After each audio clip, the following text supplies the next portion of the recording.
খলিফাতুল মুসলিমিন হযরত ওমর রাদিয়াল্লাহু তাআলা আনহু গভীর রাতে জনগণের খোঁজ খবর নেওয়ার জন্য ঘর থেকে বের হয়ে গেলেন। মদিনার অলিতে গলিতে ঘুরতেছেন জনগণের খোঁজ খবর নেওয়ার জন্য। হঠাৎ করে ঘুরতে ঘুরতে মদিনার বাইরে চলে গেলেন, দেখলেন বিশাল বড় মরুপ্রান্তের মধ্যখানে মিটি মিটি আগুন জ্বলতেছে। খলিফাতুল মুসলিমিন মনে মনে চিন্তা করলেন, আহারে মরুভূমির মধ্যখানে কোনো ঘর নাই, বাড়ি নাই, গাঁও নাই, গ্রাম নাই, এখানে আলো জ্বলে কারণটা কি আমাকে দেখতে হবে। এই মরুভূমির মধ্যখানে আলো জ্বলে কারণটা কি? হযরত ওমর ফারুক রাদিয়াল্লাহু তাআলা আনহু হাঁটতে হাঁটতে সেই জায়গা পর্যন্ত চলে গেলেন।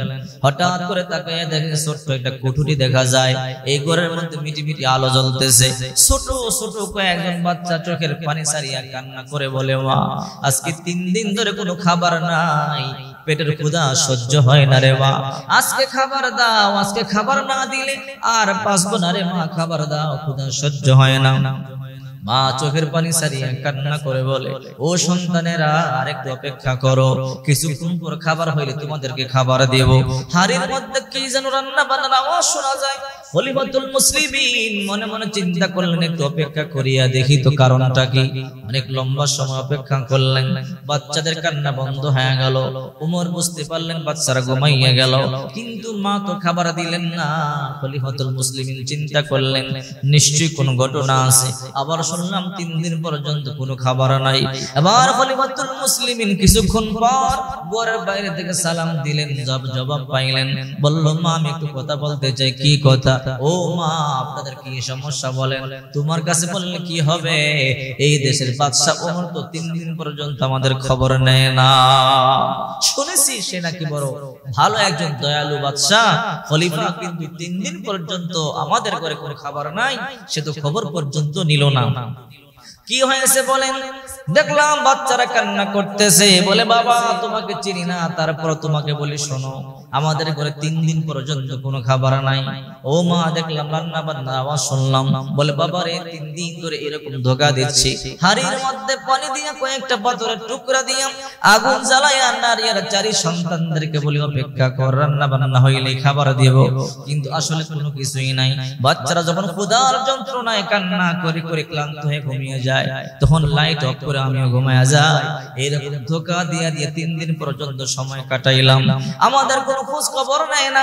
যদি রাহমাতুল লিল আলামিনকে পাইতাম, আল্লাহর নবীর কাছে গিয়ে ওমরের ব্যাপারে বিচার দিতাম। ওমরের মতো জালেম শাসক যদি এই দেশে না হইতো বড় ভালো হইতো। খলিফাতুল মুসলিমিন বলে, মা অপেক্ষা করেন। দৌড়াইয়া চলে গেলেন রাজ দরবারে, বাইতুল মালের দরজা খুলে আটা তরি তরকারি ভরে মাথার মধ্যে নিয়ে চললেন। নিজের খাদেম আসলাম বলে, খলিফাতুল মুসলিমিন এই বোঝা আমার মাথার মধ্যে দেন। ও খলিফা এই বোঝা আপনার মাথার মধ্যে কেন? বোঝা বহন করবার জন্য খাদেম তো আছি। ওমর চোখের পানিগুলো সারিয়ে বলে, আসলাম আমার বোঝা আমার মাথার মধ্যে বহন করবার জন্য দাও রে আসলাম। কিয়ামতের ময়দানে আমার পাপের বোঝা আমাকেই বহন করতে হবে, আর কেউ বহন করবে না। আমার বোঝা আমাকেই বহন করতে দাও। খলিফাতুল মুসলিমিন মাথার মধ্যে আটার বস্তা পড়িয়া তরি তরকারি পড়িয়া মরুভূমির মধ্যখানে চলে এলেন। বলে, মা দরজা খোলেন। মহিলা দরজা খুলে দিল। খলিফাতুল মুসলিমিন নিজের হাতে আটা গুলিয়া আটা খামিরা বানাইয়া রুটি বানাইয়া তরকারি রান্না করে বলে, মা আপনার বাচ্চাদেরকে একটু দেন, আমি নিজের হাতে খাবার খাওয়াইয়া দেই। খলিফাতুল মুসলিমিন ছোট ছোট বাচ্চাদেরকে নিজে রান্না বান্না করিয়া নিজের হাতে খাবার তুলে দেয়। চোখ বেয়ে বেয়ে পানিগুলো দাঁড়িয়ে ভিজে ভিজে জমি স্পর্শ করতেছে। মহিলা পর্দার ওই পাশ থেকে পর্দার ফাঁক দিয়ে তাকাইয়া দেখে খলিফাতুল মুসলিমিন চোখের পানিগুলো সারিয়া কান্না শুরু করে দিল। মহিলা এবার বলে, বাবা কে তুমি? তোমাকে চিনতে পারি নাই। এই দেশের মধ্যে ওমরের মতো জালেমকে যদি আল্লাহ বাদশা না বানাইয়ে তোমারে বানাইতো, আমি বড় খুশি হইতাম। আমাদের ঘরে 3 দিন পর্যন্ত না খায়া থাকা লাগতো না। তোমার মতো বাদশা হইলে আমার সন্তানেরা 3 দিন পর্যন্ত না খায়া থাকতো না। খলিফাতুল মুসলিমিন চলে গেলেন। চলে যাওয়ার পরে রাজ দরবারে গিয়া তখন পুলিশদেরকে বললেন, যাও যাও, সকালবেলা বললেন অমুক জায়গায় যাও, অমুক এলাকার মধ্যে গিয়ে দেখবা ছোট্ট একটা ঘর, কয়েকটা বাচ্চা আছে, ওই মহিলাটাকে নিয়ে আসবা। এই কথা বলবার পরে সকালবেলা কয়েকজন পুলিশ চলে এলো। এই ঘরে কে আছো? মহিলা কণ্ঠের আওয়াজ, বের হও বের হও। বলে কেন? বলে বাদশা খলিফাতুল মুসলিমিন ওমর তোমাদেরকে ডেকেছে। এই কথা শুনবার পরে মহিলা তো আশ্চর্য হয়ে গেল, ঘটনা কি? আমাদের খবর খলিফা জানলো কি করে? মহিলা চিন্তা করতেছে, আহারে গতকাল যে আমি ওমরের ব্যাপারে বদনাম করলাম, ওমরের মতো জালেমকে যদি এই দেশের বাদশা আল্লাহ না বানাই তোমারে বানাইতো, বড় খুশি হইতাম, আমরা না খায় থাকা লাগতো না। মনে হয় ওই যুবকটা গিয়ে ওমরকে এই কথা বলে দিছে। মহিলাকে পুলিশেরা ধরে নিয়ে যায়। বাচ্চা তিনটা চোখের পানি ছেড়ে কান্না করে বলে, মা কোথায় চলে যাও? আমাদের বাবা নাই, তুমি চলে গেলে কে দেখবে, কে রান্না বান্না করে খাওয়াবে, কে আমাদেরকে খাবার খাওয়াবে রে মা, তুমি যাইও না। মা বলে আমাকে মাফ করিয়া দে।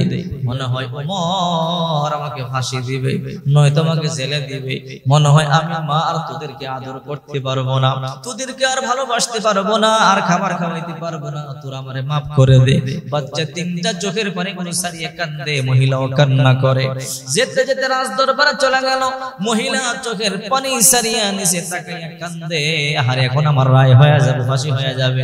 খলিফাতুল মুসলিমিন কিছুক্ষণ পরে সিংহাসনে বসলেন।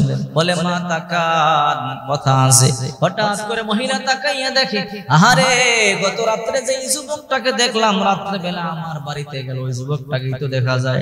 বলে কে গো বাবা তুমি? বলে রাত্রে বেলা তোমার ঘরে গেছিলাম আমি। বলে হ্যাঁ তোমাকে চিনছি, কিন্তু তুমি কে? বলে আমি এই দেশের বাদশা হযরতে ওমর।